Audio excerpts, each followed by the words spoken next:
മാങ്കൂട്ടത്തിൽ 4 മാസം മുമ്പ് നടന്ന തെരഞ്ഞെടുപ്പിൽ പാലക്കാട്ടെ ജനങ്ങൾ ഐതിഹാസികമായിട്ടുള്ള വിജയം സമ്മാനിച്ചിട്ടുള്ള പാലക്കാടിന്റെ ജനപ്രതിനിധിയാണ്.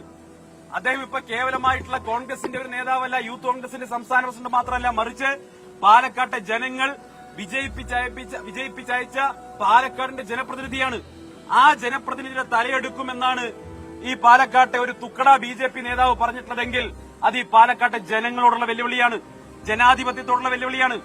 ഞങ്ങൾ ഇന്നിങ്ങോട്ട് കടന്നു വന്നിട്ടുള്ളത് ഏതെങ്കിലും തരത്തിൽ അക്രമം കാണിക്കാൻ വേണ്ടിയിട്ടല്ല, മറിച്ച് സധൈര്യം കടന്നു വന്നിരിക്കുകയാണ്. ഈ അക്രമത്തിന്റെ, കയ്യൂക്കിന്റെ, വയലൻസിന്റെ രാഷ്ട്രീയത്തിനെതിരായി രാഹുൽ ഗാന്ധി മുന്നോട്ട് വയ്ക്കുന്ന സ്നേഹത്തിന്റെ പ്രത്യയശാസ്ത്രമുള്ള ഒരു സംഘടനയാണ് ഞങ്ങൾ. പക്ഷെ സധൈര്യമാണ് കടന്നു വന്നിട്ടുള്ളത്. കണ്ടില്ലേ, സന്ദീപ് വാര്യർ ചാണകത്തിൽ നിന്ന് മാറി മനുഷ്യനായപ്പോൾ അദ്ദേഹത്തിന്റെ വാക്കിലും എല്ലാം ശുദ്ധി വന്നു. അദ്ദേഹത്തിന് കുറെ കാര്യങ്ങളെ പറ്റി അറിവുണ്ട്. പൊട്ടക്കണ്ടിലെ തവള എന്നുള്ളത് മാറി അദ്ദേഹം പൊട്ടക്കണ്ടിൽ നിന്ന് പുറത്തേക്ക് വന്നു. അപ്പൊ ഈ സന്ദീപ് വാര്യറിന്റെ വീഡിയോ